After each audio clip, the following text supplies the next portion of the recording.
이놈! 감히 내까지 바보 모습이 나를 고발해? 권신의 분노 어린 외침이 대청마루를 뒤흔들었습니다. 그런데 이상했습니다. 그 앞에 선 소녀는 떨지 않았습니다. 오히려 천천히 품속에 손을 넣었습니다. 대체 5년간 바보 머슴으로 살아온 이 소녀는 누구였을까요? 월화야담의 이야기가 계속될 수 있도록 구독과 좋아요로 응원의 마음을 보태주세요.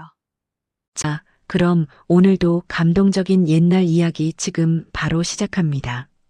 옛날 옛적 한양 도성 안에 최판서라는 사람이 살았습니다.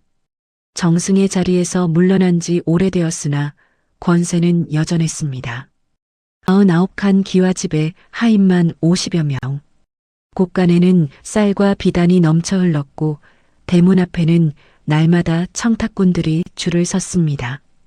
마당 한가운데는 수백 년 묵은 느티나무 한 그루가 서 있었는데 최판서는 그 아래에서 매일 아침 하인들을 불러 세웠습니다. 오늘도 내 명을 어기는 자는 없겠지? 하인들은 고개를 조아렸습니다. 아무도 감히 눈을 들지 못했습니다. 그런데 그 한양 도성에서 조금 떨어진 곳, 마포 나루 근처의 허름한 골목에 한 소년이 살고 있었습니다. 이름은 이준서, 나이는 12살. 몸에 걸친 것이라곤 때가 꼬질꼬질하게 묻은 삼배 저고리 한 벌이 전부였습니다. 얼굴은 흙이 묻어 알아보기 어려웠으나 자세히 들여다보면 눈썹은 먹으로 그린 듯 진하고 눈동자는 가을 하늘처럼 맑았습니다. 허나 아는 사람은 아무도 없었습니다. 그저 마포 나루거지 아이. 남들은 그를 바보 준서라 불렀습니다. 준서야, 거기 뭐 하는 거야? 나루터 떡장수 할멈이 소리쳤습니다. 준서는 강물을 멍하니 바라보고 있었습니다. 그냥요. 그냥 보고 있어요. 얼른 가서 짐이나 날라. 그래야 밥 주지. 네, 알겠어요. 준서는 느릿느릿 일어났습니다. 그러다 발을 헛디뎌 넘어지는 척했습니다.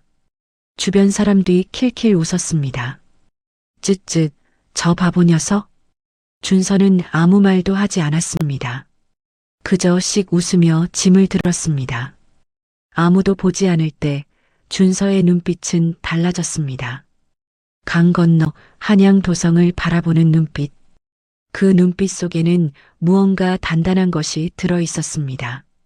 이 이야기를 제대로 하려면 5년 전으로 거슬러 올라가야 합니다. 준서의 아버지는 이 참판이었습니다. 청렴하고 강직한 관리였습니다. 백성들 사이에서 명망이 높았고 임금의 신임도 두터웠습니다. 그런데 그 이 참판에게는 한 가지 큰 문제가 있었습니다. 바로 최판서와 사이가 좋지 않았다는 것입니다. 최판서는 탐욕스러운 사람이었습니다.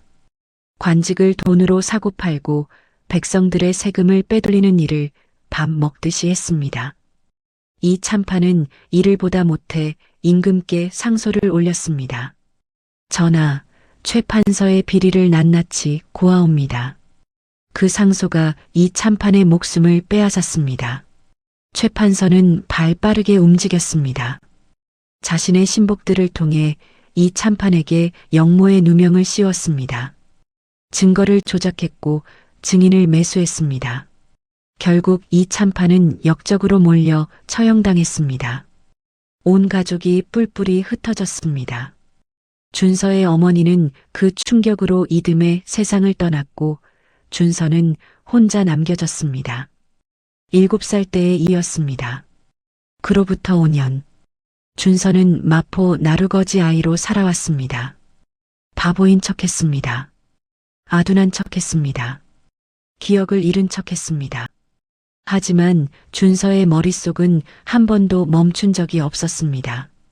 아버지가 처형당하던 날 밤 준서는 아버지의 서재에서 한 묶음의 문서를 들고 달아났습니다. 아버지가 수년간 모아온 최판서의 비리 증거들이었습니다.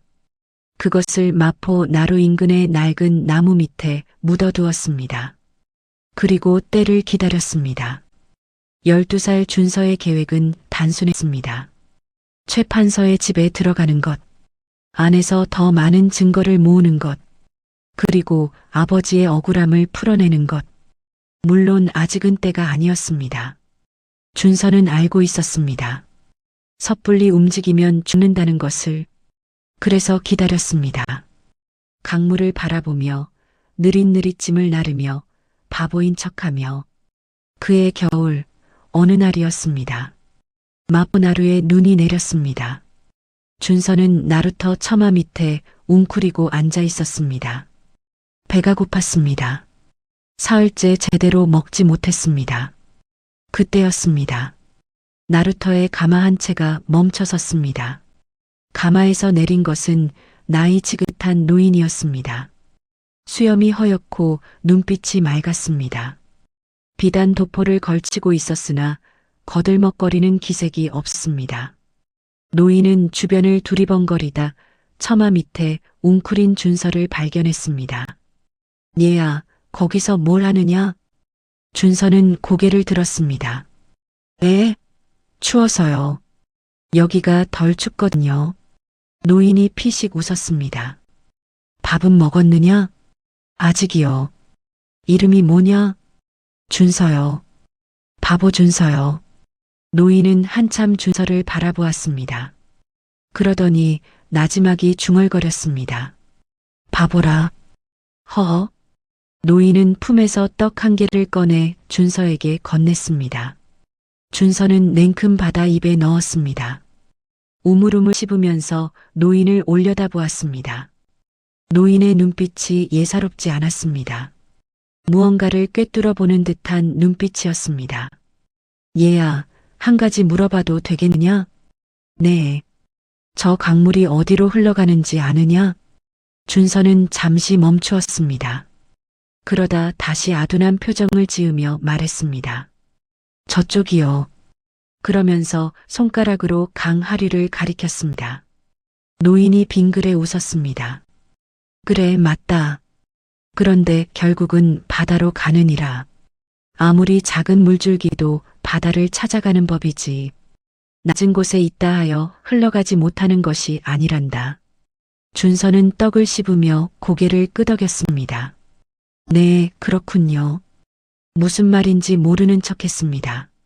하지만 그 말은 가슴 깊은 곳에 새겨졌습니다. 노인은 가마에 오르기 전 한 번 더 뒤를 돌아보았습니다. 그리고 혼잣말처럼 중얼거렸습니다. 저 아이, 보통 아이가 아닌데. 가마꾼에게 물었습니다. 저 아이 저기서 오래 살았느냐? 예, 나으리. 한 3, 4년은 된 것 같습니다. 마포 나루 바보 아이라고들 하지요. 노인은 고개를 끄덕이고는 가마에 올랐습니다. 그 논의 이름은 박진사였습니다. 젊은 시절 이 참판과 함께 과거를 준비했던 사람이었습니다. 지금은 벼슬에서 물러나 성균관 근처에서 조용히 살고 있었습니다. 그리고 그날 이후 그의 가마는 종종 마포 나루 앞에 멈춰 서게 되었습니다. 봄이 왔습니다.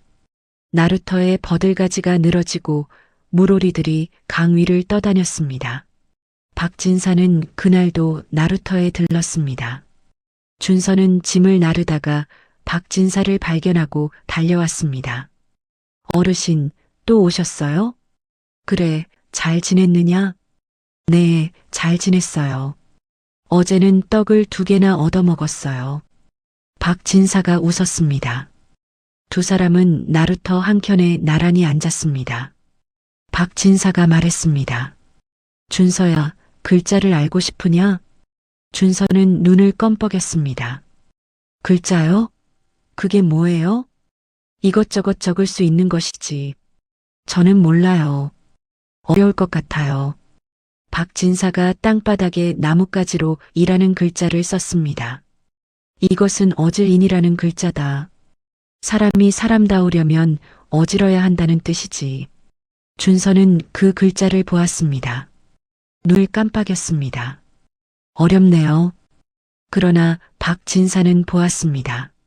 준서가 그 글자를 보는 순간 눈빛이 달라지는 것을, 손가락 끝이 미세하게 움직이는 것을, 마치 이미 알고 있는 것을 다시 확인하는 사람처럼 박진사는 아무 말도 하지 않았습니다. 그저 또 웃었습니다. 그래, 어렵지. 천천히 하면 된다. 그날 이후 박진사는 매주 한 번씩 나루터에 나왔습니다. 그리고 준서에게 글자를 가르치는 척했습니다. 준서는 매번 어려워하는 척했습니다. 그러나 박진사는 알고 있었습니다. 이 아이가 자신보다 더 많은 것을 알고 있다는 것을. 어느 날 박진사가 조용히 물었습니다. 두 사람만 있는 자리에서였습니다. 준서야, 내 아버지가 누구냐? 나루터에 바람이 불었습니다. 준서는 오랫동안 침묵했습니다. 그러더니 아주 작은 목소리로 말했습니다. 어르신은 이미 알고 계신 것 같으세요. 박진사의 눈에 눈물이 맺혔습니다. 이 참판의 아들이구나. 준서가 고개를 끄덕였습니다. 두 사람은 한동안 말이 없었습니다. 강물 소리만 들렸습니다. 박진사가 먼저 입을 열었습니다. 아버지의 억울함을 풀 생각이냐? 네. 어떻게 할 생각이냐? 최 판서의 집에 들어갈 겁니다. 박진사가 눈을 크게 떴습니다. 그것은 위험하다. 알고 있습니다. 하지만 안에 들어가야 증거를 더 모을 수 있습니다. 박진사는 한동안 준서를 바라보았습니다. 12살짜리 아이라고는 믿기 어려운 눈빛이었습니다.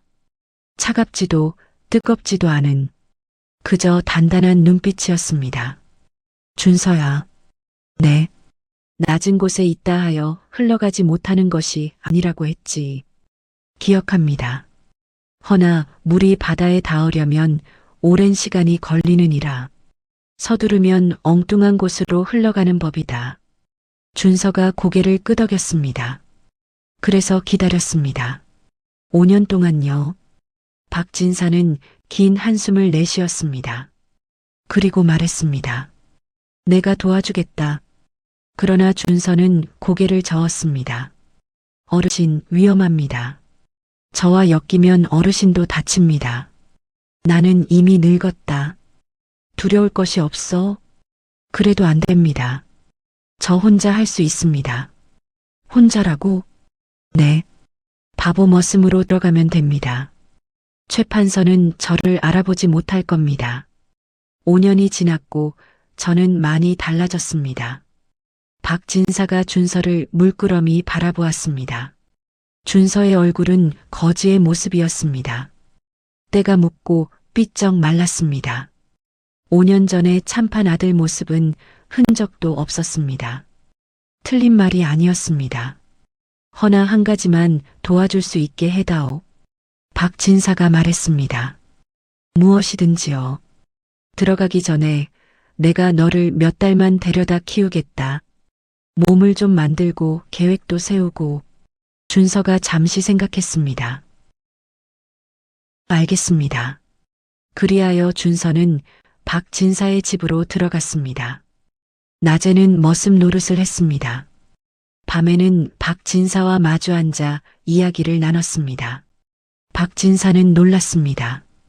준서가 이미 사서삼경을 줄줄 외고 있었기 때문입니다. 이것을 언제 배웠느냐? 아버지가 가르쳐 주셨습니다. 6살 때요. 6살에? 네. 그리고 혼자서도 계속 읽었습니다. 나루터에서 집 나르면서 틈틈이요. 박진사는 말을 잃었습니다.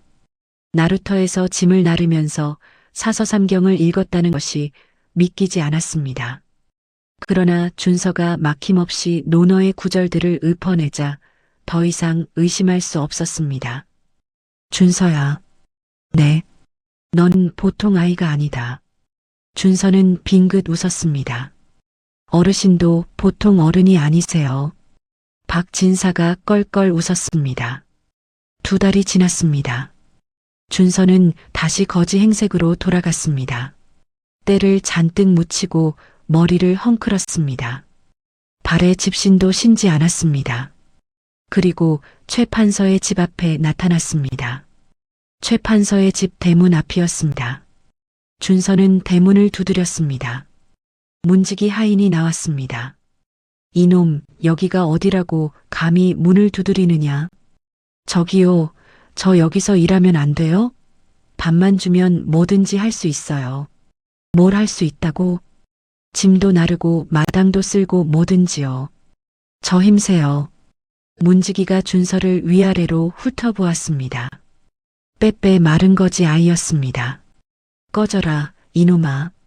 문이 쾅 닫혔습니다. 준서는 물러서지 않았습니다. 다음 날도 왔습니다. 그 다음 날도 왔습니다. 사흘 동안 대문 앞에서 밥만 주면 일하겠다고 졸랐습니다. 사흘째 되던 날, 최 판서의 집 안살림을 맡은 청지기 영감이 나왔습니다. 이놈이 또 왔네. 이름이 뭐냐? 준서요. 바보 준서요. 바보 준서? 허, 이름도 웃기네. 뭘 할 줄 알아? 집 나르고 마당 쓸고 불 떼고 다 해요. 글자는 아느냐? 에? 글자요? 그게 뭐예요? 청지기 영감이 코웃음을 쳤습니다. 쓸모없겠네. 아니에요. 밥만 주면 뭐든 해요. 진짜요.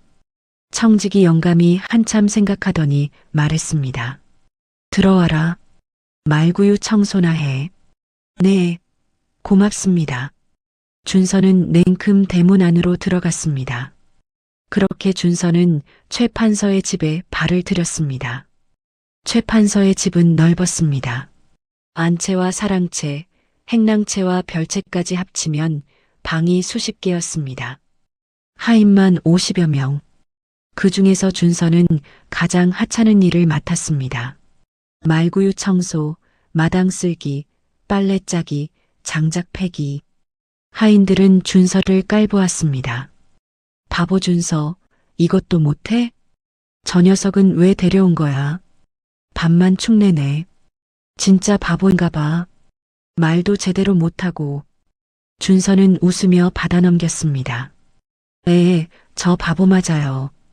그냥 시키는 것만 할게요. 최 판서의 눈에 준서가 들어온 것은 들어온 지 사흘째 되던 날이었습니다. 최 판서가 사랑채 마루에서 담뱃대를 물고 있는데 마당을 쓸던 준서가 빗자루를 거꾸로 들고 있었습니다. 이놈아, 빗자루를 왜 거꾸로 드느냐? 이게 거꾸로예요? 주변 하인들이 웃음을 터뜨렸습니다. 최 판서도 피식 웃었습니다. 어디서 주워온 바보냐? 마포 나루에서 왔습니다. 됐다, 가서 일이나 해. 네. 최 판서는 더 이상 관심을 갖지 않았습니다.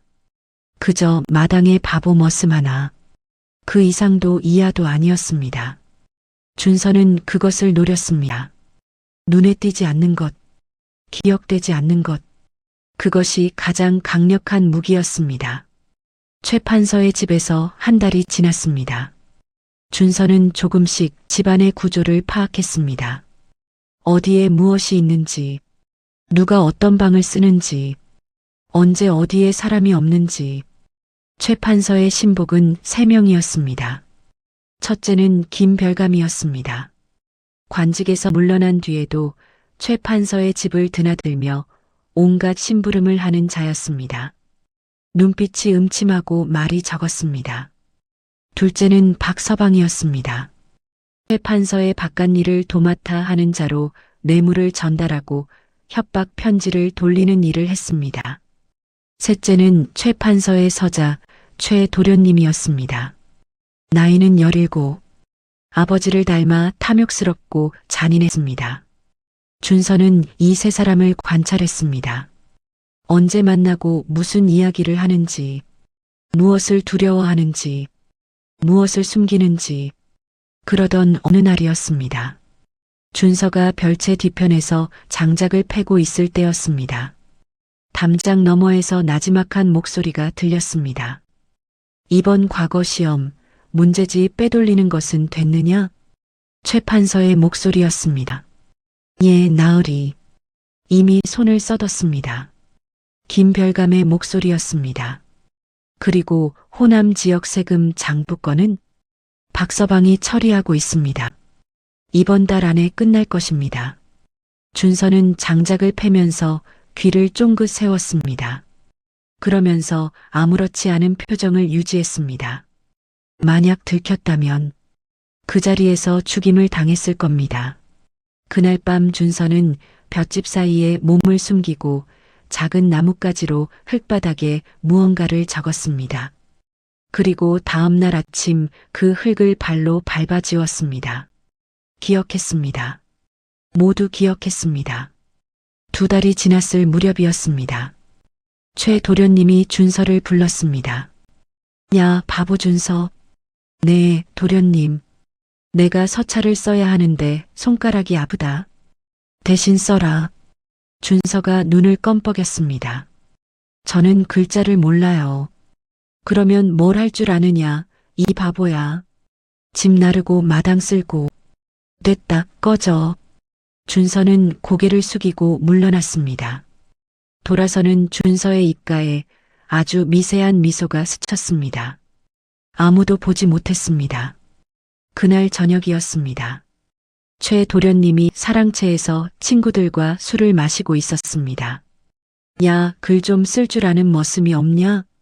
바보 준서한테 시키지 그래. 그놈은 글자도 모른다더라. 즉, 쓸모없네. 구경하던 하인들이 킬킬 웃었습니다. 그러게요. 바보 준서는 진짜 아무것도 모르는 것 같아요. 맞아. 빗자루도 거꾸로 들고. 준서는 행랑채 그늘에서 그 소리를 들으며 조용히 물을 마셨습니다. 방심하게 하는 것. 그것이 가장 중요했습니다. 3달이 지났습니다. 준서는 이제 최 판서의 집안을 손바닥 보듯 알고 있었습니다. 그런데 문제가 하나 있었습니다. 증거를 보관할 곳이 없다는 것이었습니다. 최 판서의 집안에는 혼자 있을 수 있는 공간이 없었습니다. 하인들은 항상 여럿이 함께 잠을 잤습니다. 준서는 며칠을 고민했습니다. 그러다 찾아냈습니다. 별채 뒤편 담장 가까이에 오래된 우물이 하나 있었습니다. 이미 물이 마른 우물이었습니다. 아무도 쓰지 않는 곳이었습니다. 어느 날 밤 준서는 그 우물 안으로 내려갔습니다. 우물 안쪽 벽에 작은 틈이 있었습니다. 손을 뻗으니 돌 하나가 빠졌습니다. 그 안쪽에 작은 공간이 있었습니다. 준서는 그곳에 조금씩 증거를 모았습니다. 최 판서의 집에서 흘러나온 물증들이었습니다.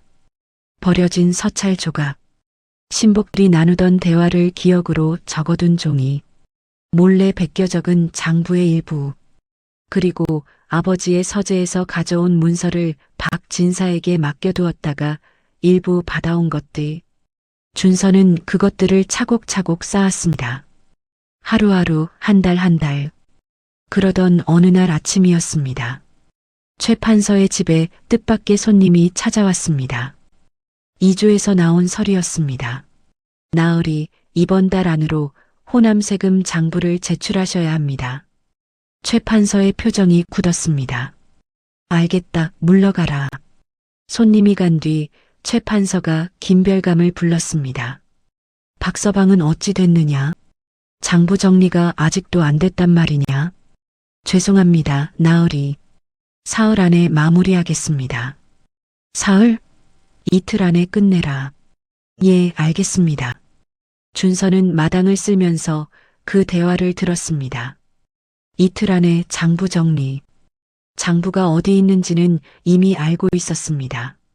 사랑채 서고에 보관되어 있었습니다. 하지만 아직은 때가 아니었습니다. 그날 밤 준서는 오래간만에 박진사를 찾아갔습니다. 물론 허락을 받고 나간 것이었습니다. 청직이 영감에게 몸이 아프다고 했습니다. 어딜 가는 거냐? 마포나루에 아는 할멈이 있어요. 약초를 좀 얻으러요. 빨리 갔다 와. 네. 박진사의 집에 도착한 준서는 방에 들어서자마자 표정이 달라졌습니다. 어르신, 지금 최 판서 집에서 이틀 안에 장부를 정리하려 하고 있습니다. 박 진사가 눈을 들었습니다.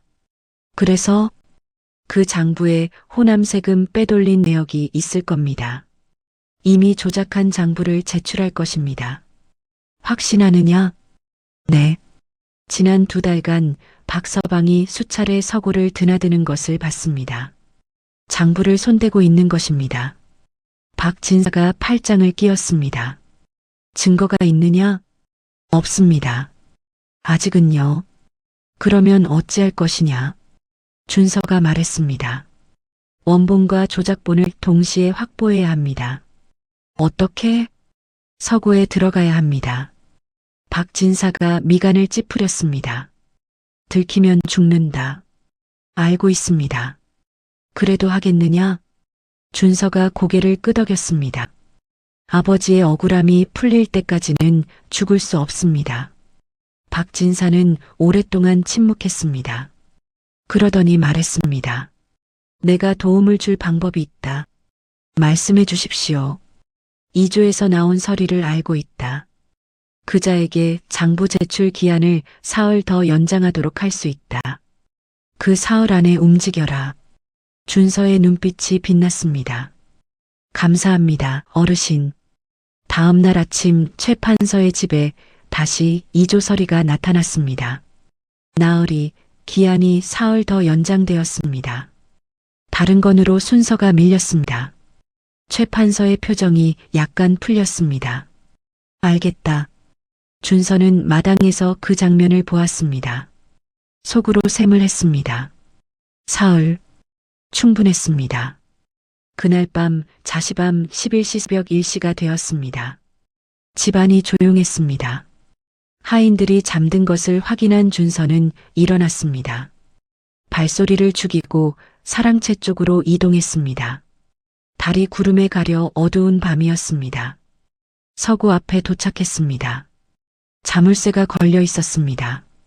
준서는 품에서 작은 쇠붙이를 꺼냈습니다. 박 진사에게 얻어온 것이었습니다. 자물쇠를 조심스럽게 열었습니다. 서구 안으로 들어갔습니다. 어두웠습니다. 손으로 더듬어가며 장부들을 찾았습니다. 호남 계면연 세금 장부라는 글자가 적힌 것을 찾았습니다. 준서는 그것을 펼쳐 핵심 부분을 기억으로 읽어냈습니다. 그리고 그 옆에 있던 이미 조작을 마친 장부도 확인했습니다. 숫자가 달랐습니다. 원본에는 3,000석이라 적혀 있었습니다. 조작본에는 2,000석이라 적혀 있었습니다. 1,000석이 사라졌습니다. 준서는 원본 장부의 가장 중요한 페이지 한 장을 조심스럽게 접었습니다. 그리고 품에 넣었습니다. 서구를 빠져나왔습니다. 자물쇠를 다시 잠갔습니다. 행랑채로 돌아와 볏짚 위에 누웠습니다. 심장이 세차게 뛰었습니다. 그리고 생각했습니다. 아버지, 조금만 더 기다려 주십시오. 그로부터 2달이 더 지났습니다. 준서가 최 판서의 집에 들어온 지 어느덧 5달이 되었습니다. 그동안 모은 것들이 꽤 쌓였습니다. 우물 안 비밀 공간에는 이제 종이 묶음이 2다발이나 되었습니다. 과거 시험 문제지 유출 관련 서찰 조각, 관직 매매에 관한 약정서 사본, 호남 세금 장부 핵심 페이지, 그리고 5년 전 아버지에게 뒤집어 씌운 영모 사건과 관련된 단서들. 하지만 아직 부족했습니다. 가장 중요한 것, 즉 5년 전 영모 사건이 조작이었다는 직접적인 증거가 없었습니다. 그것을 찾아야 했습니다. 준서는 관찰했습니다. 최 판서가 특별히 조심하는 것이 무엇인지, 가장 믿는 신복이 누구인지, 어디를 자주 드나드는지, 그러다 알아챘습니다. 최 판서에게는 안채 깊숙한 곳에 작은 방 하나가 있었습니다. 다른 하인들은 들어가지 못하는 방이었습니다. 최 판서 본인만 열쇠를 가지고 있었습니다.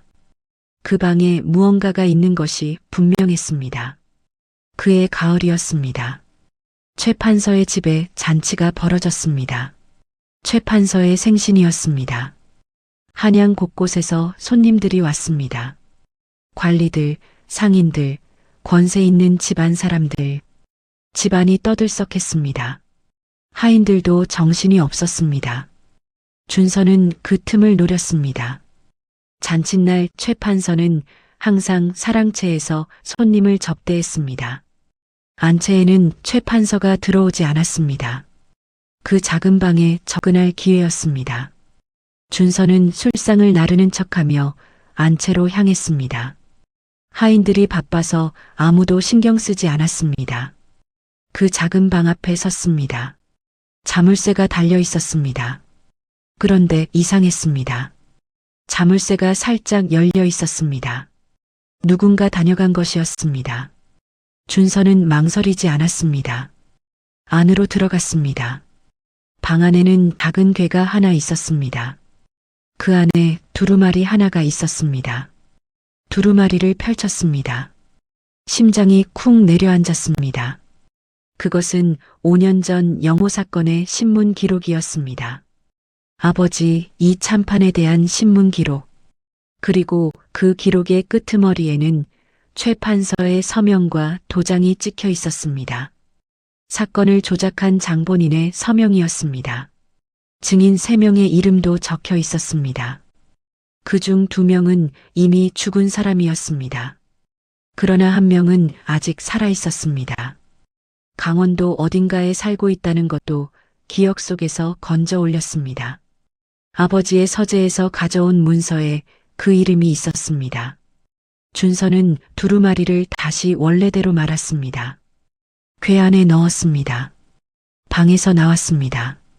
대신 준서의 머릿속에는 그 내용이 또렷이 새겨졌습니다. 글자 하나 틀리지 않고 잔치가 끝나고 집안이 조용해졌습니다. 준서는 우물 안으로 내려가 그 내용을 작은 종이에 적었습니다. 손이 떨렸습니다. 아버지의 이름이 적힌 신문 기록, 그 조작의 흔적. 준서는 종이를 접어 다른 증거들 사이에 끼워 넣었습니다. 그리고 한참을 그 자리에 앉아 있었습니다. 아버지의 얼굴이 떠올랐습니다.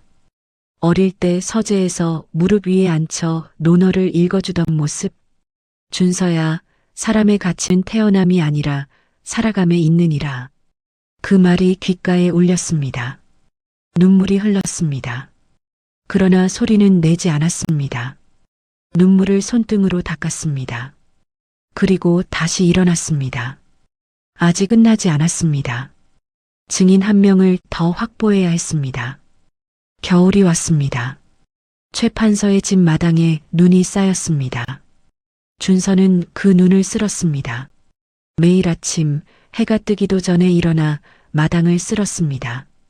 하인들은 준서를 제법 좋아하게 되었습니다. 시키는 일을 군말 없이 했고 힘든 일도 마다하지 않았습니다. 그리고 항상 웃었습니다. 바보 준서는 성격은 좋아.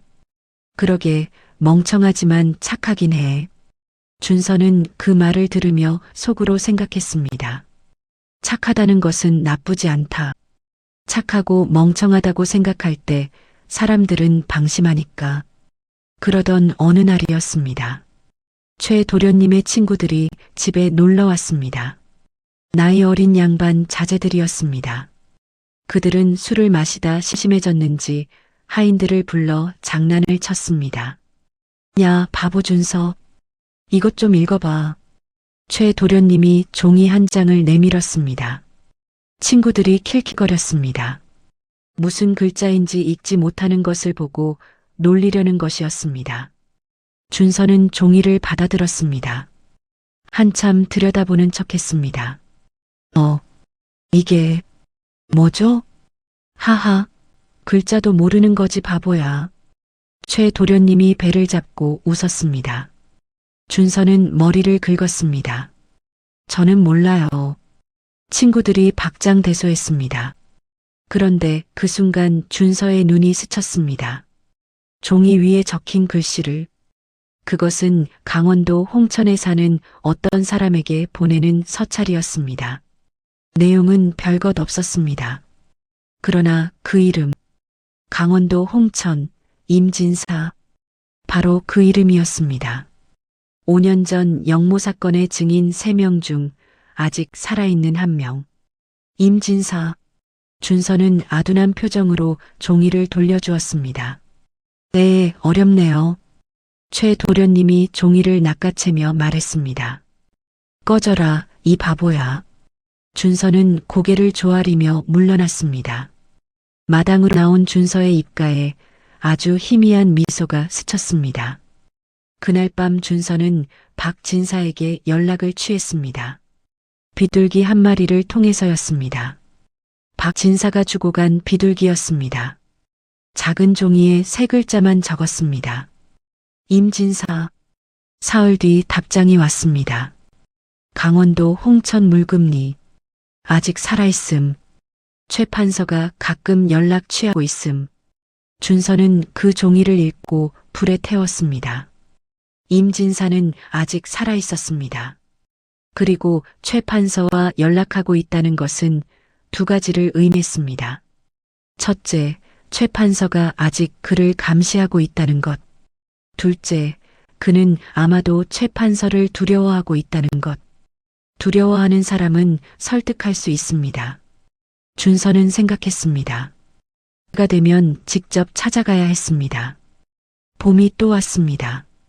최 판서의 집에 들어온 지 거의 1년이 되었습니다. 준서는 이제 이 집에서 제법 자리를 잡았습니다. 청지기 영감은 준서를 나름 마음에 들어 했습니다. 저 바보 녀석, 쓸모없어 보여도 일은 잘해. 준서에게 조금 더 좋은 자리를 주었습니다. 마당 쓸기에서 사랑채 심부름으로 올라간 것이었습니다.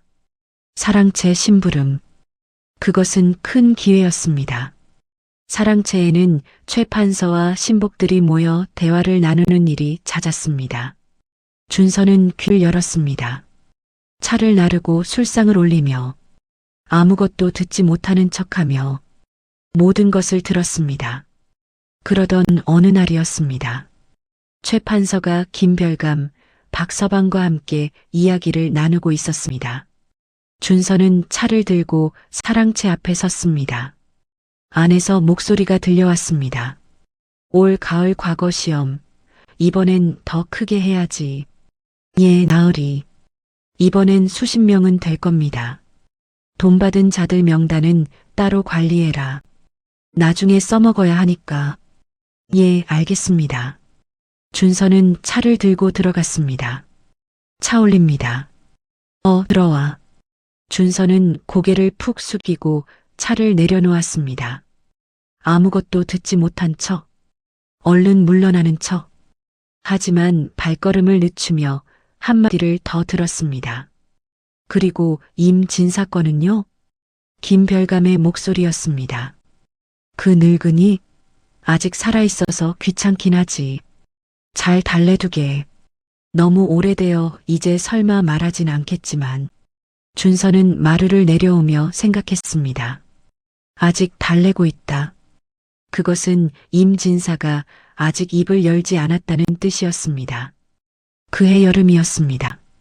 준서가 최 판서의 집에 들어온 지 1년 반이 지났습니다. 어느 날 저녁 최 도련님이 사랑채에서 고함을 질렀습니다. 아버지, 이것 보십시오.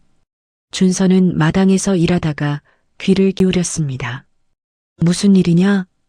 저작거리에 소문이 돌고 있습니다. 아버지의 예전 일들에 대해 수군거리는 자들이 있다 합니다. 최 판서의 목소리가 굳었습니다. 어느 놈이 그런 소리를 퍼뜨리느냐? 모르겠습니다. 그냥 소문이라 합니다. 잠시 침묵이 흘렀습니다. 그러더니 최 판서가 말했습니다. 별것 아니다. 그런 소문은 늘 있어 왔다. 신경 쓰지 마라. 그러나 그날 밤 최 판서는 잠을 이루지 못하는 것 같았습니다. 사랑채에 밤새 불이 켜져 있었습니다. 준서는 그것을 알았습니다. 불안해하기 시작했다는 뜻이었습니다. 불안한 사람은 실수를 한다. 준서는 조용히 기다렸습니다. 그러나 그 불안은 곧 다른 방향으로 흘렀습니다. 최 판서는 신복들을 불러 집 안팎을 더 엄하게 단속하기 시작했습니다. 하인들을 더 잘 감시해라. 수상한 자가 있으면 즉시 보고해. 예, 알겠습니다. 준서는 더 조심했습니다. 더 멍청한 척했습니다. 더 서툰 척했습니다. 어느 날 청지기 영감이 준서를 불렀습니다. 바보 준서. 네. 요즘 날이 깨서 좀 예민하다. 각별히 조심하거라. 네, 왜요? 왜긴 왜야. 그냥 조심하라는 거다. 네, 알겠어요. 준서는 고개를 끄덕이며 물러났습니다. 청지기 영감도 뭔가를 감지하고 있었습니다. 집안 분위기가 달라지고 있었습니다. 가짜 승리처럼 보이는 날이 찾아왔습니다. 그해 가을이었습니다. 저작거리의 소문이 더 크게 퍼졌습니다. 최 판서의 과거 비리에 관한 이야기들이었습니다. 사람들이 수군거렸습니다. 최 판서 나리가 세금을 빼돌렸다더라. 과거 시험도 부정이 있었다고 하던데. 쯧쯧, 그런 분이 그러셨단 말이야? 소문이 어디서 나온 건지는 몰라도 꽤 구체적이더라. 그 소문의 출처는 준서였습니다. 물론 직접 퍼뜨린 것은 아니었습니다. 박진사를 통해 조심스럽게 흘린 것이었습니다. 증거는 없는 상태에서 여론을 먼저 만들어두는 작업이었습니다. 최 판서는 당황했습니다. 며칠 동안 집안에 틀어박혔습니다. 이놈들이 감히 근거도 없는 소리를 짓거리는 것들이. 그런데 이상하게도 임금의 귀에까지 이 소문이 들어갔습니다. 임금이 이조 판서를 불렀습니다. 최 판서에 대한 소문이 있던데 사실이요? 확인해 보겠습니다. 전하. 최 판서는 그 소식을 듣고 잠시 안도했습니다. 확인하면 아무것도 안 나오지. 증거가 없으니까. 그것이 가짜 승리였습니다. 준서에게도 가짜 승리처럼 느껴졌습니다. 소문이 퍼졌고 임금의 귀에도 들어갔습니다. 그러나 증거가 없는 소문은 소문일 뿐이었습니다. 최 판서는 아직 건재했습니다. 그리고 최 판서는 이제 의심하기 시작했습니다. 이 소문의 출처를. 그것이 진짜 위기의 시작이었습니다. 최 판서가 김별감을 불렀습니다. 이 소문 우리 집안에서 나온 것 아니냐? 김별감의 눈이 번쩍였습니다. 그럴 수 있겠군요. 집안을 뒤져라. 수상한 자를 찾아라. 김별감이 하인들을 하나하나 불러 조사하기 시작했습니다. 어디서 왔는지, 누구를 알고 있는지, 밖에 자주 나가지는 않는지. 준서 차례가 왔습니다. 바보 준서, 너는 어디서 왔느냐? 마포 나루요. 부모는? 없어요. 어릴 때부터 거지였어요. 밖에 자주 나가느냐? 가끔요. 몸이 아플 때 약초 얻으러 가요. 어디서 얻느냐? 마포 나루 할멈한테요. 김별감이 준서를 위아래로 훑어보았습니다. 준서는 멍한 표정으로 서 있었습니다. 손을 배 앞에 모으고 눈을 껌뻑였습니다. 됐다 가라. 준서가 물러나는 것을 보며 김별감이 혼잣말했습니다. 저 바보가 뭘 알겠어. 하지만 그날 밤 김별감은 다른 하인에게 눈짓을 했습니다. 몰래 준서를 지켜보라는 눈짓이었습니다. 준서는 그 눈짓을 보았습니다. 사랑채에서 차를 들고 나오다가 문틈 사이로 본 것이었습니다. 준서는 아무렇지 않게 행랑채로 들어갔습니다. 볏짚 위에 누웠습니다. 눈을 감았습니다. 그러나 잠들지 않았습니다. 생각했습니다. 감시가 시작됐다. 우물 앉은 것을 옮겨야 했습니다. 사흘이 지났습니다. 감시가 계속되고 있었습니다. 준서를 감시하는 하인의 이름은 돌쇠였습니다. 덩치가 크고 눈치가 빠른 자였습니다. 준서는 모른 척했습니다. 더 멍청하게 행동했습니다. 어느 날은 마당에서 넘어져 무릎을 다치기도 했습니다. 피가 나는데도 희죽 웃으며 일어났습니다. 에이, 또 넘어졌네. 돌쇠가 그 모습을 보며 코웃음을 쳤습니다. 역시 바보다. 그날 밤 자시가 되었습니다. 준서는 코를 골며 자는 척했습니다. 옆에서 돌쇠가 눈을 뜨고 있다는 것을 알고 있었습니다. 한 시즌쯤 지났습니다. 돌쇠의 숨소리가 깊어졌습니다. 잠이 든 것이었습니다. 준서는 천천히 일어났습니다. 발소리 하나 내지 않고 행랑채를 빠져나왔습니다. 우물 쪽으로 향했습니다. 우물 안으로 내려가 증거 묶음을 꺼냈습니다. 품에 안았습니다. 그리고 담장 쪽으로 갔습니다. 담장 아래에 어른 주먹만한 돌멩이가 하나 있었습니다. 그 돌멩이를 드러내면 담장 아랫부분에 작은 구멍이 있었습니다. 준서가 몇 달 전에 조금씩 파두었던 구멍이었습니다. 증거 묶음을 그 구멍 너머로 밀어 넣었습니다. 담장 바깥쪽에는 박 진사가 보내온 사람이 기다리고 있었습니다. 증거를 받아가는 사람이었습니다. 준서는 담장을 두드렸습니다. 3번. 잠시 후 담장 너머에서 2번 두드리는 소리가 들렸습니다. 받았다는 신호였습니다. 준서는 다시 행랑채로 돌아왔습니다. 아무 일도 없었던 것처럼 누웠습니다. 코를 골기 시작했습니다. 이제 증거는 안전한 곳에 있었습니다. 그런데 바로 다음 날이었습니다. 예상치 못한 일이 벌어졌습니다. 김별감이 박 진사의 집을 찾아간 것이었습니다. 최 판서가 직접 명령을 내린 것이었습니다. 소문의 출처를 추적해보니 성균관 근처 박 진사 영감과 연관이 있는 것 같다. 그 영감을 조사해라. 박 진사가 위험해졌습니다. 준서는 그 소식을 어떻게 알았을까요? 다름 아닌 청지기 영감이 흘린 말 때문이었습니다. 오늘 아리께서 어디론가 사람을 보내셨는데 성균관 근처라 하더라. 준서는 차를 들고 가다가 그 말을 들었습니다. 가슴이 철렁했습니다. 그날 밤 준서는 몸이 아프다는 핑계를 대고 밖으로 나갔습니다. 청지기 어르신, 몸이 안 좋아서 약초 좀 얻으러 가도 될까요? 이 밤에? 네, 많이 아파요. 청지기 영감이 투덜거렸습니다. 빨리 갔다 와.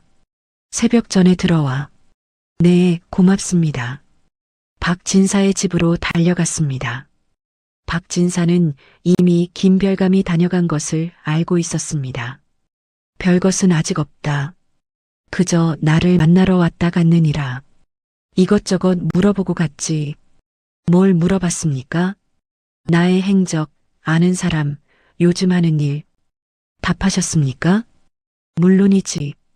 숨길 것이 없으니. 준서는 미간을 찌푸렸습니다. 어르신, 위험합니다. 저와의 관계가 드러나면 안 됩니다. 괜찮다. 나는 그저 마포 나루에서 만난 거지 아이에게 그를 가르쳐줬을 뿐이니까. 하지만 준서야. 박진사가 준서의 어깨에 손을 올렸습니다. 나는 내 아버지와 벗이었다. 이 정도 위험은 감수해야지. 준서의 눈시울이 붉어졌습니다. 어르신, 울지 마라. 아직 끝나지 않았다. 네. 증거는 안전한 곳에 옮겨뒀느냐?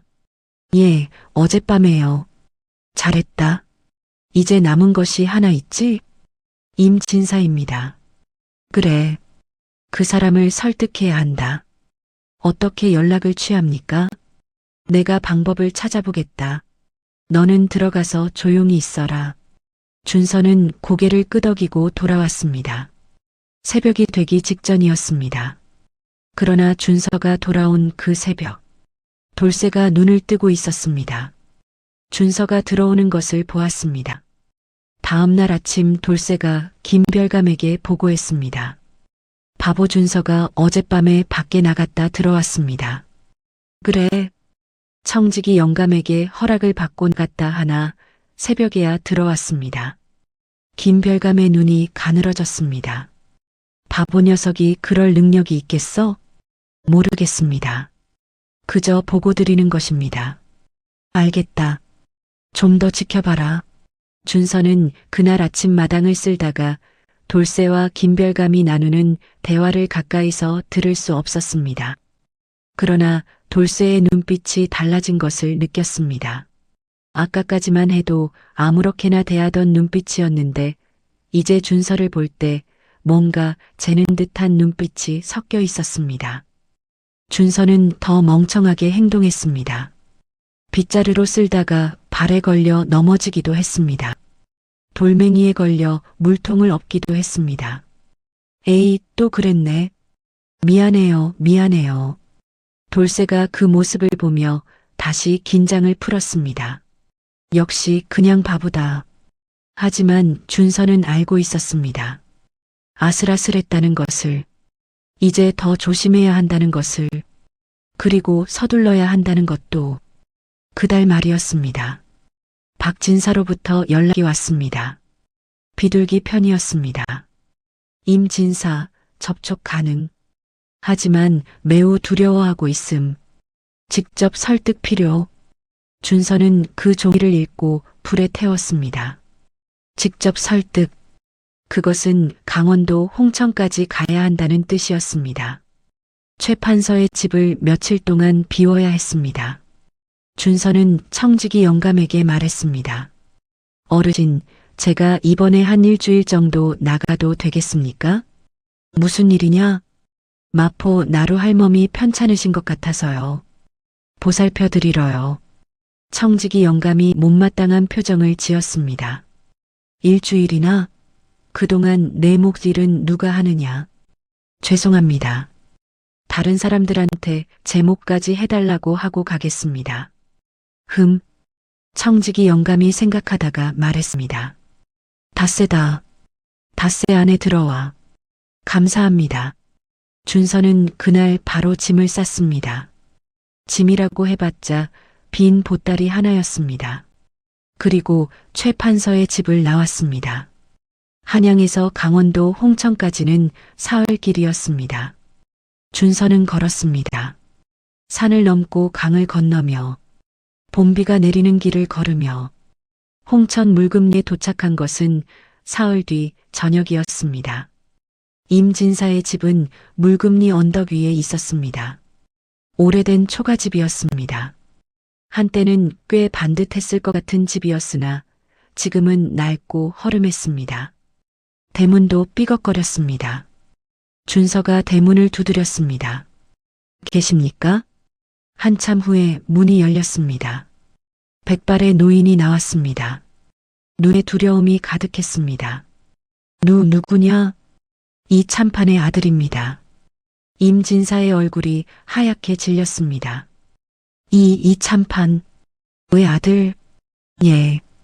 임진사가 주변을 두리번거렸습니다. 아무도 없는 것을 확인하더니 준서를 끌어당겼습니다. 빨리 들어와라. 집 안으로 들어갔습니다. 임진사는 문을 굳게 닫고 자물쇠까지 잠갔습니다. 그리고 준서를 마주보며 말했습니다. 내가 이 참판의 아들이라는 증거가 있느냐? 준서는 품에서 작은 패 하나를 꺼냈습니다. 옥으로 만든 패였습니다. 그 위에 이자가 새겨져 있었습니다. 아버지가 어릴 때 준서에게 준 것이었습니다. 임진사가 그것을 보는 순간 손이 떨렸습니다. 이것은 이 참판 대감이, 예. 긴 침묵이 흘렀습니다. 임진사가 눈을 감았습니다. 나는 오랫동안 이날이 올 것이 두려웠다. 알고 있습니다. 내 아버지는 억울했다. 나는 알고 있었다. 하지만 나는 겁이 났다.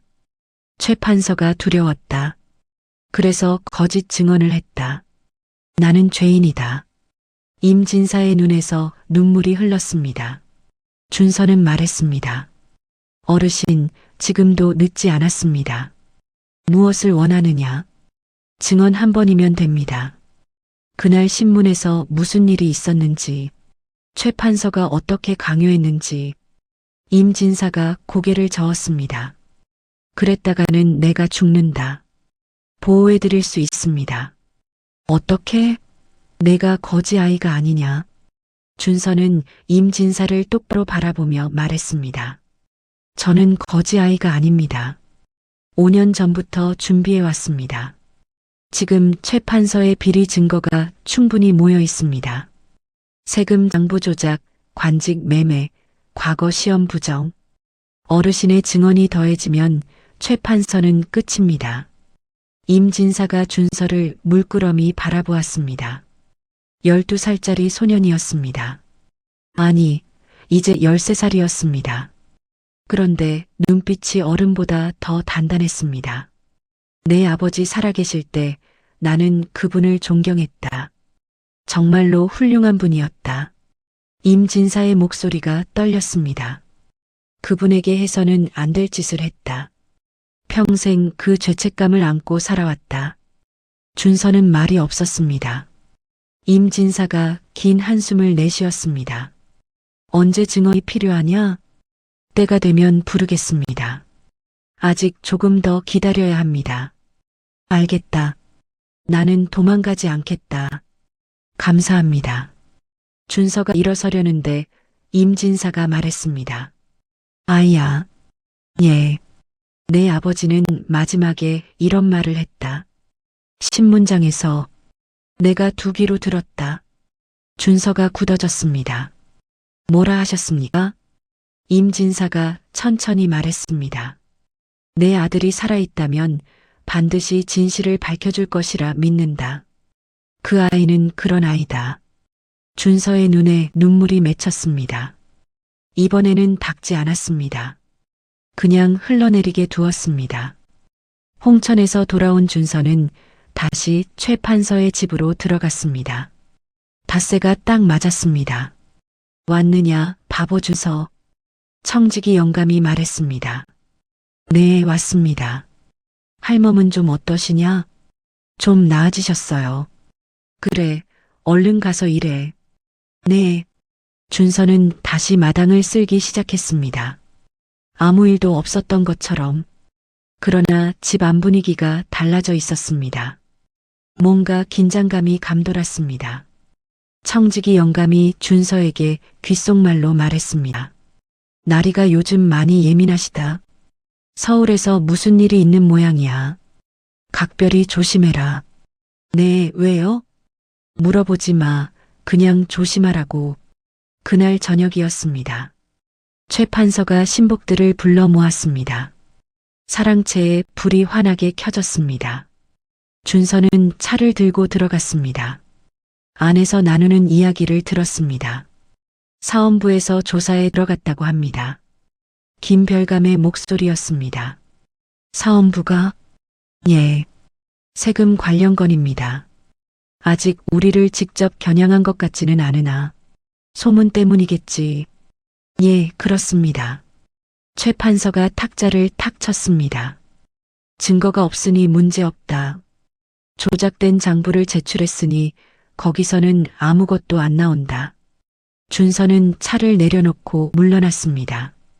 가슴이 빠르게 뛰었습니다. 사원부가 움직이기 시작했습니다. 때가 가까워지고 있었습니다. 그런데 그날 밤이었습니다. 진짜 위기가 찾아왔습니다. 준서가 행랑채에서 자려는데 돌쇠가 들어왔습니다. 그리고 준서 옆에 앉았습니다. 바보 준서. 응? 너 그동안 어디 갔다 왔어? 마포나루요. 할멈이 편찮으셔서. 그래. 네. 돌쇠가 준서를 빤히 쳐다보았습니다. 나는 있잖아. 바보 같은 사람을 잘 알아봐. 아, 저요? 저 바보 맞아요. 그런데 넌 좀 달라. 준서의 심장이 쿵 내려앉았습니다. 그러나 표정은 흐트러뜨리지 않았습니다. 에? 제가요? 왜요? 모르겠어. 그냥 뭔가 달라.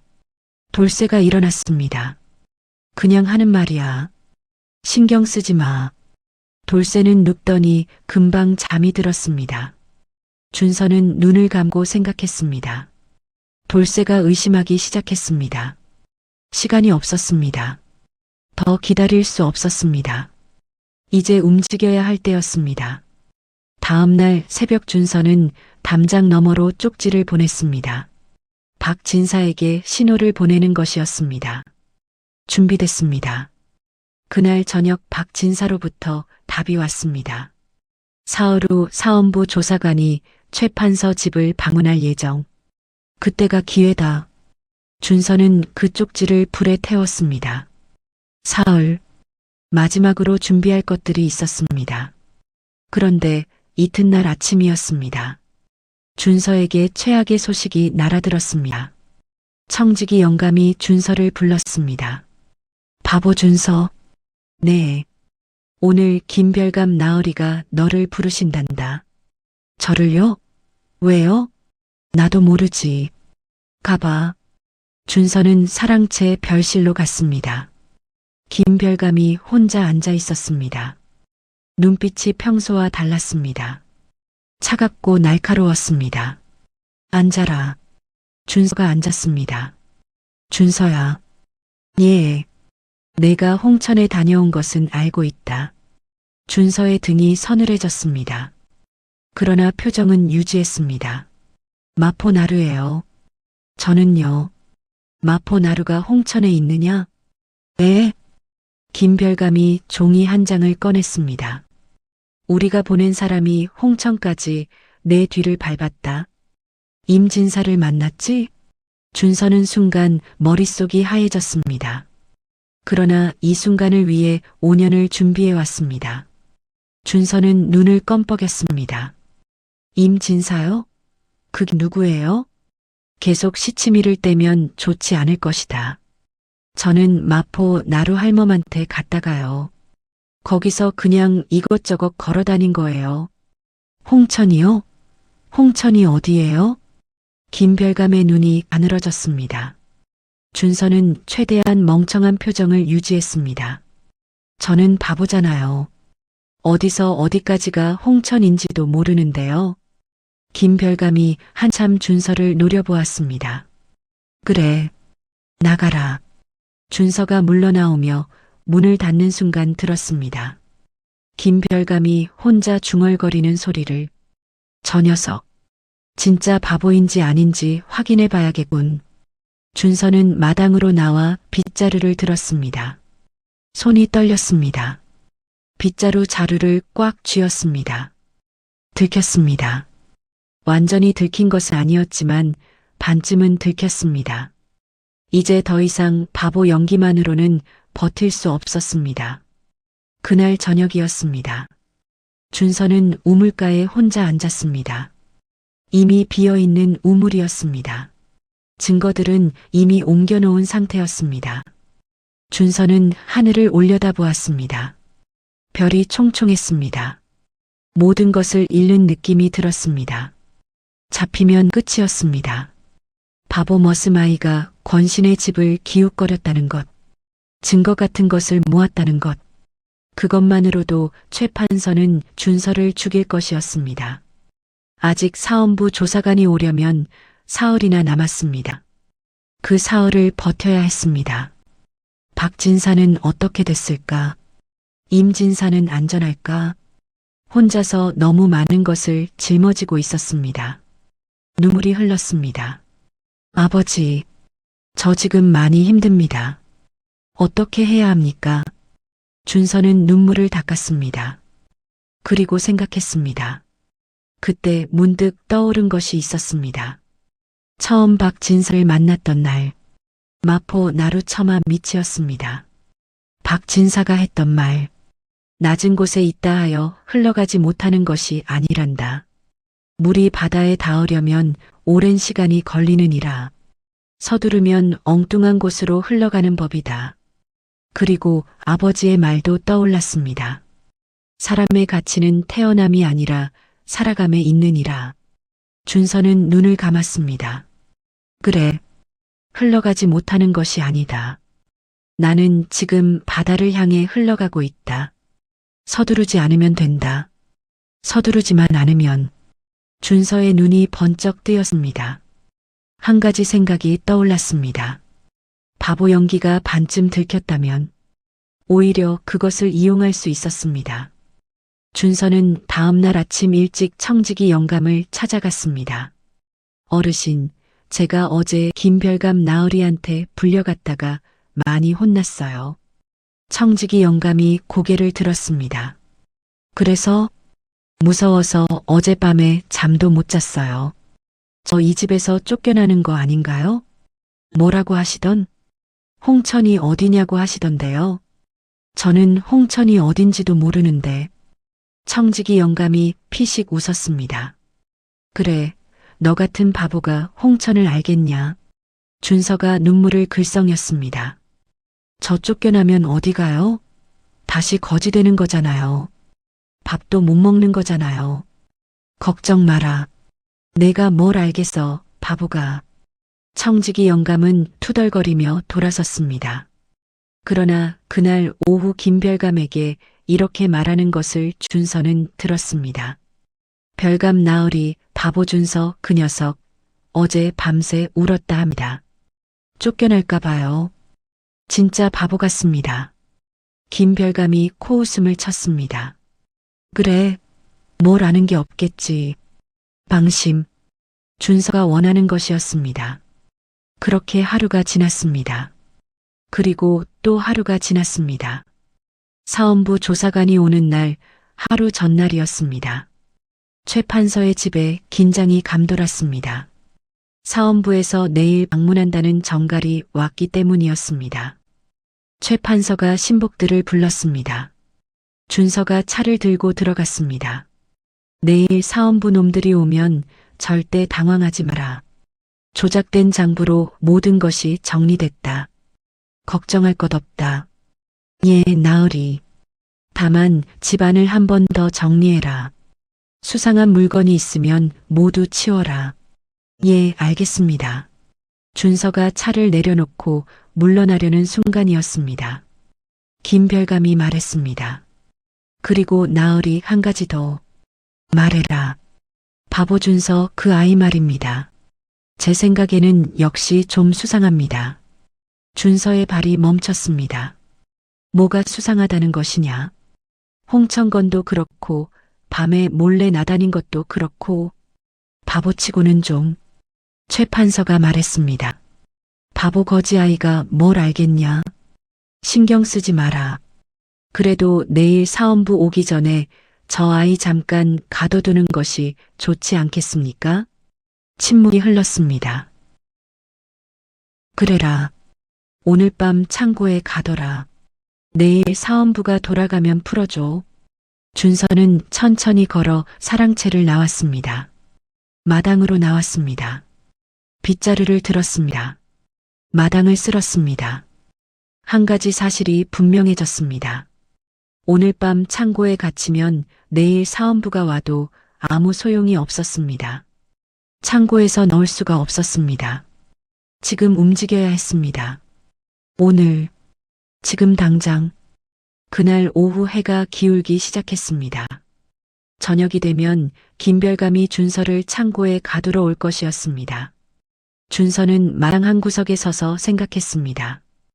5년. 이 순간을 위해 5년을 기다렸습니다. 모든 것이 이 순간에 달려 있었습니다. 준서는 조용히 청지기 영감을 찾아갔습니다. 어르신, 왜? 저 오늘 밖에 나가면 안 될까요? 안 된다. 나리께서 요즘 집 단속을 엄하게 하신다. 그럼 편지 한 통만 전해주실 수 있나요? 편지? 어디로? 성균관 근처 박진사 어르신한테요. 어릴 때 글 가르쳐 주신 분이에요. 한번 뵙고 싶다고요. 청지기 영감이 얼굴을 찌푸렸습니다. 그 영감을 왜? 그냥 보고 싶어서요. 오래 못 뵀어요. 청지기 영감이 생각하다가 말했습니다. 편지는 내일 보내라. 오늘은 안 된다. 내일은 너무 늦어요. 청지기 영감이 준서를 이상하게 쳐다보았습니다. 왜 내일이 너무 늦어? 그냥요. 오늘 꼭 전해드리고 싶어서요.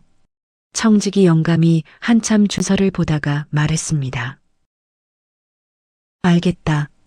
편지 써와라. 준서는 방으로 달려가 작은 종이에 글을 적었습니다. 글을 모르는 척했지만 지금은 그런 연기를 할 겨를이 없었습니다. 종이에 한 문장만 적었습니다. 지금 바로 사원부로 가십시오. 청직이 영감에게 가져갔습니다. 이게 글이냐? 아까 넋을 모른다더니 박진사 어르신이 가르쳐 주셔서 이것만 써요. 잘 모르지만 청직이 영감이 편지를 받아들었습니다. 그러더니 준서를 보았습니다. 뭔가를 감지하는 눈빛이었습니다. 준서야. 네. 너 정말 바보냐? 준서는 잠시 청직이 영감을 바라보았습니다. 그리고 말했습니다. 아주 작은 목소리로. 어르신은 좋은 분이셨습니다. 감사했습니다. 청직이 영감의 눈이 커졌습니다. 그러나 준서는 이미 돌아서고 있었습니다. 청직이 영감은 한동안 그 자리에 서 있었습니다. 그러다가 편지를 들고 대문을 나섰습니다. 저녁이 되었습니다. 사랑채에서 최 판서와 신복들이 저녁을 먹고 있었습니다. 준서는 빈 마당에 서 있었습니다. 그 마당. 처음 들어오던 날이 생각났습니다. 문지기에게 쫓겨나고 또 오고 또 쫓겨나고 또 온 날이. 청직이 영감에게 밥만 주면 뭐든지 하겠다고 했던 날이 1년 반이었습니다. 이 마당을 수백 번 쓸었습니다. 이제 더 이상 바보인 척할 필요가 없었습니다.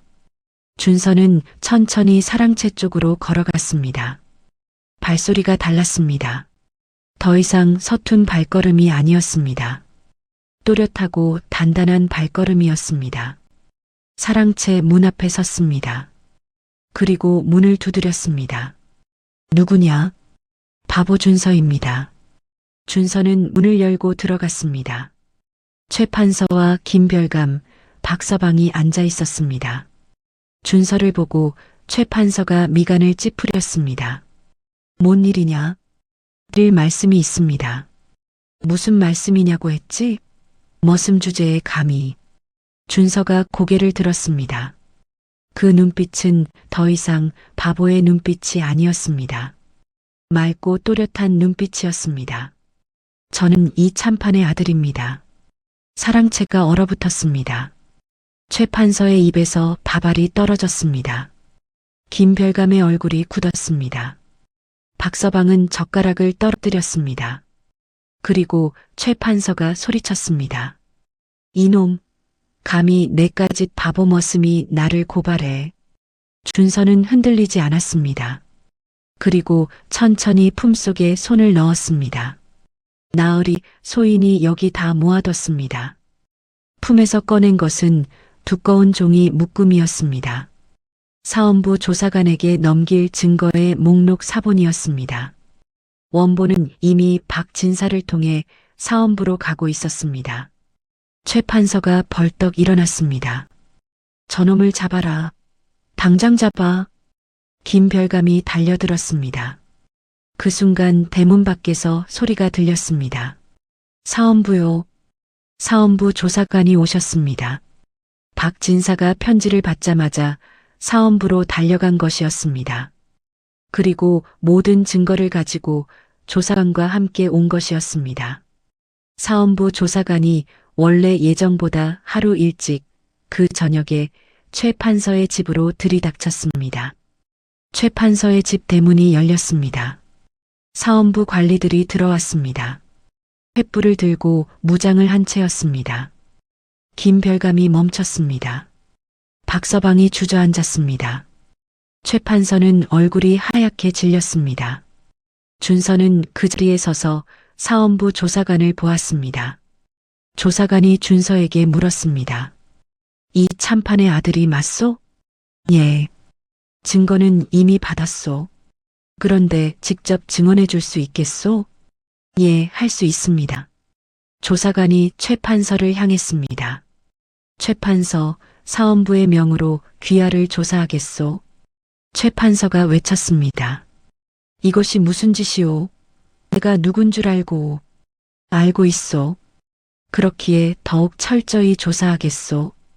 그날 밤 최 판서의 집에는 사원부 관리들로 가득 찼습니다. 그로부터 사흘 후 한양 사헌부의 조사실에서 공식 신문이 시작되었습니다. 최 판서와 그의 신복들이 한자리에 세워졌습니다. 죄인의 자리였습니다. 사헌부 대사원이 상석에 앉았습니다. 그 옆에는 이조 판서도 나와 있었습니다. 사안이 워낙 크기 때문이었습니다. 준서도 그 자리에 있었습니다. 더 이상 때가 묻은 거지 아이의 모습이 아니었습니다.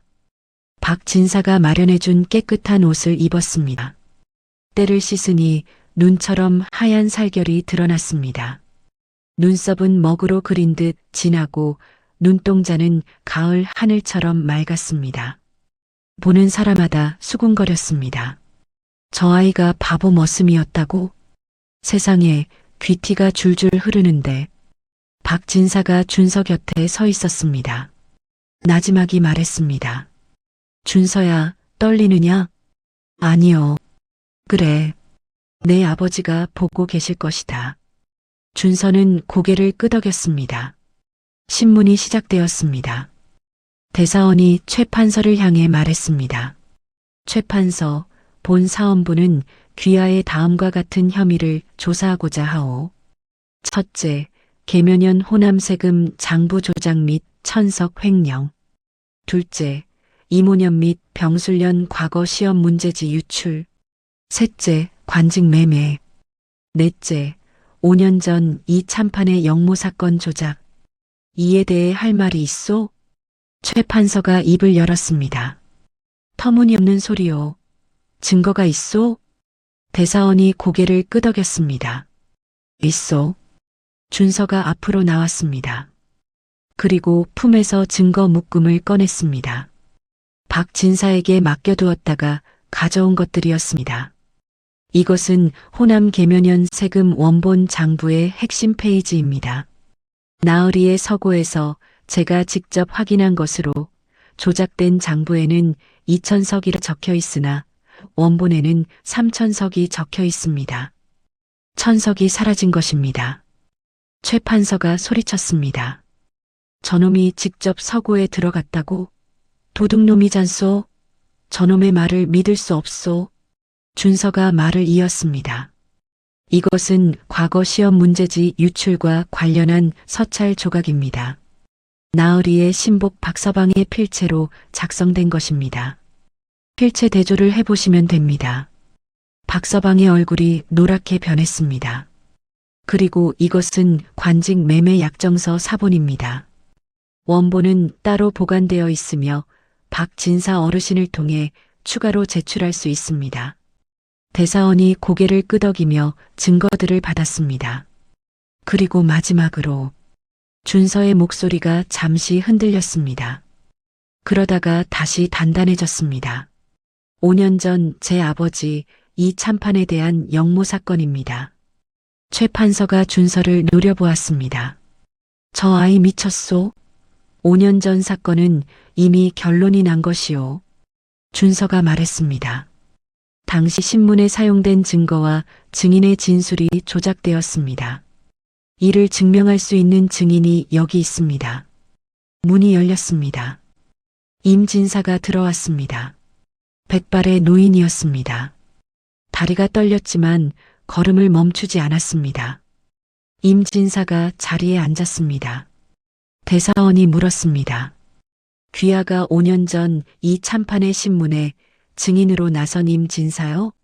예, 그렇습니다. 당시 진술이 사실이었소? 임 진사가 눈을 감았습니다. 깊은 한숨을 내쉬었습니다. 그리고 말했습니다. 아니었습니다. 사헌부 조사실에 정적이 흘렀습니다. 저는 최 판서로부터 협박을 받았습니다. 거짓 증언을 하지 않으면 저와 제 가족을 해치겠다고 했습니다. 두려움에 이 참판 대감이 역모를 꾸몄다고 거짓 증언을 했습니다. 이 참판 대감은 역모를 꾸민 적이 없습니다. 결백한 분이셨습니다. 저는 죄인입니다. 임 진사의 눈에서 눈물이 흘렀습니다. 최 판서가 소리쳤습니다. 저 영감이 지금 무슨 소리를 하는 거요? 저자가 미쳤소? 5년 전 사건은 대사원이 최 판서를 제지했습니다. 최 판서, 잠시 조용히 하시오. 신문은 계속되었습니다. 김별감이 다음에 세워졌습니다. 처음에는 모르쇠로 버텼습니다. 저는 나으리의 심부름을 했을 뿐입니다. 자세한 것은 모릅니다. 그러나 준서가 꺼낸 서찰 조각들이 하나하나 제시되자 얼굴이 변하기 시작했습니다. 이것은 2000년 과거 문제지를 누구에게 넘겼는지 기록한 명단입니다. 귀하의 이름도 있습니다. 김별감이 말을 잃었습니다. 박서방은 더 빨리 무너졌습니다. 저는 그저 나으리의 명을 따랐을 뿐입니다. 제가 싫어서 한 것이 아닙니다. 모두 나으리의 명이었습니다. 박서방, 최 판서가 소리쳤습니다. 그러나 박서방은 계속했습니다. 나으리, 저를 여기에 세워두시겠습니까? 제가 한 것보다 나으리께서 하신 것이 10배는 더 큽니다. 신문장이 술렁였습니다. 최 판서는 입을 굳게 다물었습니다. 더 이상 변명을 하지 않았습니다. 눈이 흔들렸습니다. 그 눈 속에 두려움이 가득했습니다. 그때 대사원이 준서에게 물었습니다. 이 모든 증거를 어떻게 모았소? 준서가 말했습니다. 최 판서의 집에 바보 머슴으로 들어가 1년 반 동안 모았습니다. 신문장이 술렁였습니다. 바보 머슴? 예. 이조 판서가 물었습니다. 나이가 몇이오? 13살입니다. 이조 판서의 눈이 커졌습니다. 13살짜리가 이 모든 것을 구경하러 온 사람들 사이에서 웅성거림이 일었습니다. 저 아이가 13살이라고? 바보인 줄 알았더니 신동이었네. 1년 반 동안 바보 연기를 했다고? 세상에. 최 판서가 그 웅성거림을 들으며 눈을 감았습니다. 이를 악물었습니다. 그 입술에서 아주 작은 소리가 흘러나왔습니다. 멍청한 줄 알았기에 살려뒀더니 결국 이렇게 되는구나. 신문이 끝났습니다. 대사원이 판결을 내렸습니다. 최 판서의 혐의는 충분한 증거와 증인으로 확인되었소. 호남 세금 횡령, 과거 부정, 관직 매매, 그리고 가장 중죄인 충신에 대한 영모 조작죄. 이에 모든 관직을 박탈하고 재산을 몰수하며 유배에 처하는 것이 마땅하오. 또한 임금께 아뢰어 이 참판의 영모 사건을 재심하도록 하겠소. 최 판서가 허물어졌습니다.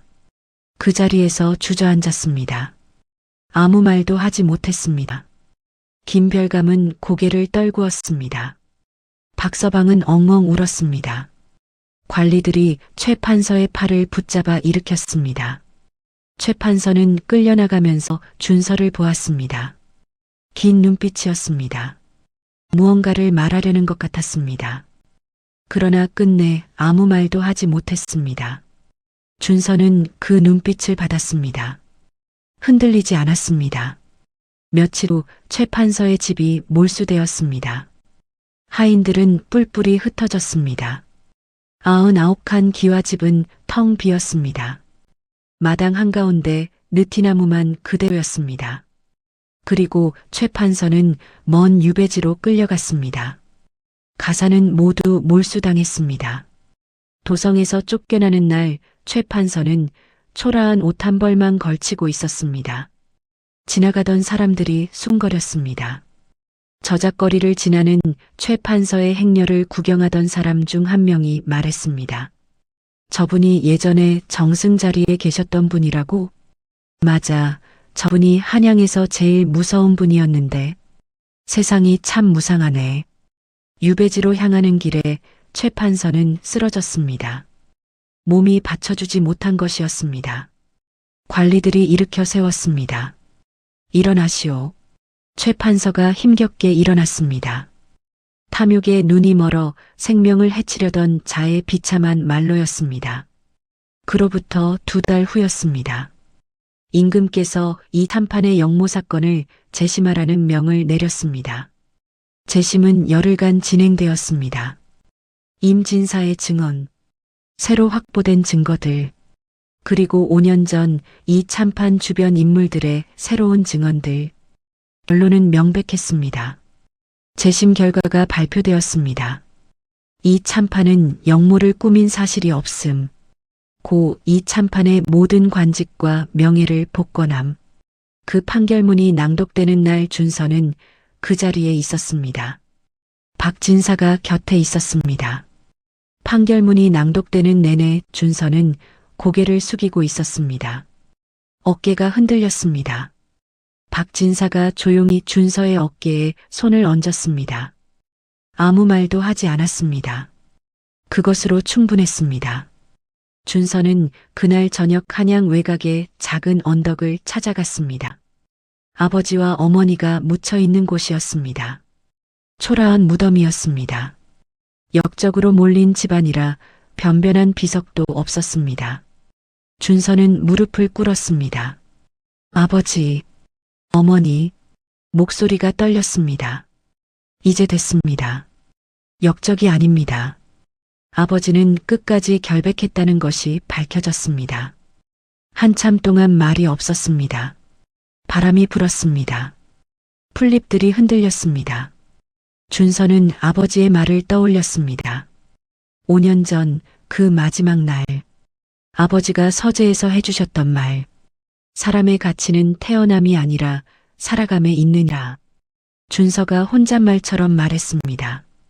살아가겠습니다, 아버지. 아버지처럼 살아가겠습니다. 그 이듬해였습니다. 임금께서 이 참판의 아들에 대한 소식을 들었습니다. 13살의 나이에 1년 반 동안 바보 머슴으로 살며 증거를 모아 아버지의 억울함을 푼 소년.